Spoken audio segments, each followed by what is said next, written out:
ये कहते हैं रामपाल ने संस्कृत नहीं आती और ये सारे ग्रंथ खोल के दर दिए, तो यही दिमाग से काम ले लो। Who is Rampal?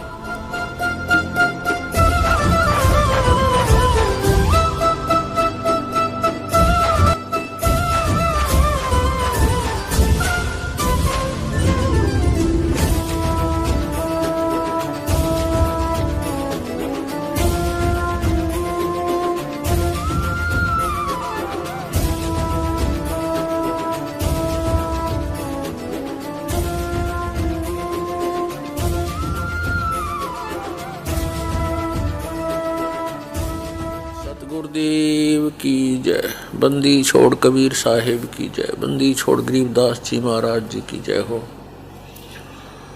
स्वामी रामदेवानंद जी गुरु महाराज जी की जय हो। गरीब नमो नमो सतपुरुष को नमस्कार गुरु की नहीं। सुर नर मुनि जन साधुआं संतों सर्वस दे नहीं। सतगुरु साहेब संत सब डंडो तुम प्रणाम। आगे पीछे मध हुए तिनको जा कुर्बान। पुण्यात्मा, परमात्मा साकार है और एक स्थान पर विराजमान है, वो नर आकार है। आपको दिखाते हैं ढेर सारे प्रमाण वेदों में कि परमात्मा साकार है, नर आकार है, ऊपर के लोकों में विराजमान है, वहाँ से गति करके आता है और अपने तत्व ज्ञान को स्वयं ही सुनाता है, बताता है। कवियों की तरह वो आचरण करता है। जो ये कहते हैं कि परमात्मा निराकार है और वेदों में निराकार लिखा है, उन्होंने वेदों का कैक है भी पता नहीं। और महर्षि दयानंद पूर्ण रूप से अज्ञानी थे, उनको वेदों का कैक है भी ज्ञान नहीं था। आपके सामने अब ढेर सारे प्रमाण प्रस्तुत करते हैं। पुण्यात्माओं, ये दयानंद के चेले कहते हैं रामपाल ने ना तो संस्कृत आती, ना वो विशुद्ध रूप से उच्चारण कर पाता। अरे भले आदमियों, जैसे कोई बालक है, छोटा सा बच्चा तोतला बोलता हो तो माँ उसकी सारी भाषा समझती है। भी केव चाव है, दूध मांगे है, रोटी मांगे है, रोटी कहेगा तो भी माँ समझ जाएगी रोटी मांगे है। दूध दू करेगा तो भी समझ जाएगी दूध मांगे है। तो नो समझ लो दास उस परमात्मा का बालक है और मेरा परमात्मा मेरी सारी भाषा समझता है। और इन आचार्यों ने और इन विद्वानों ने, दयानंद के चेलिया ने सारी उम्र खोदी गछामी गछामी करत्या ने।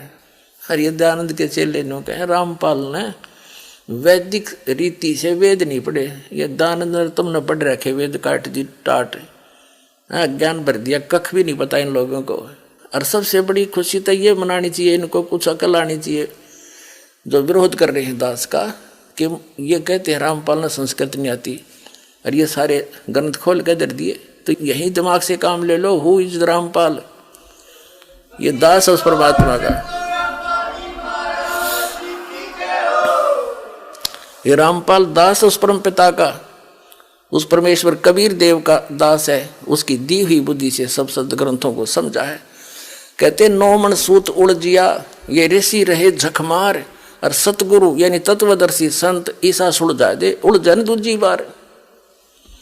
अब ईसा सुलझा दिया है, इस कलयुग में नहीं उड़ सकता अभी। अब ये थोड़े से दिन में ये ट्या ट्या करने वाले हैं ना विरोधी, सिर पटक कर बैठ जाएंगे। जनता इन्हें बोलने नहीं देगा। बच्चा बच्चा भी बस चुप हो जाओ, तेरे दिन सुन ली तुम्हारी ये बकवाद। अरे सामने प्रमाण दिखा रहा है, दास ने गला पड़ा लिया और जेल तक जा लिया इस सच्चाई को ऊपर लाने के लिए, और ये फिर भी बकवाद कर रहे हैं। इस दास ने तो न्यौछावर कर रखा है जीवन परमात्मा के लिए। परमात्मा के बच्चों तक इस तत्व ज्ञान को पहुंचा कर छोड़ूंगा, चाहे कुछ भी बीतो मेरे साथ।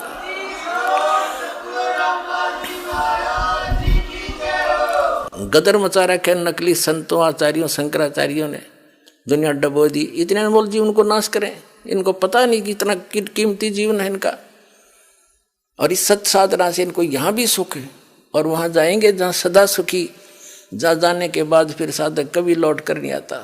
तो महर्षि दयानंद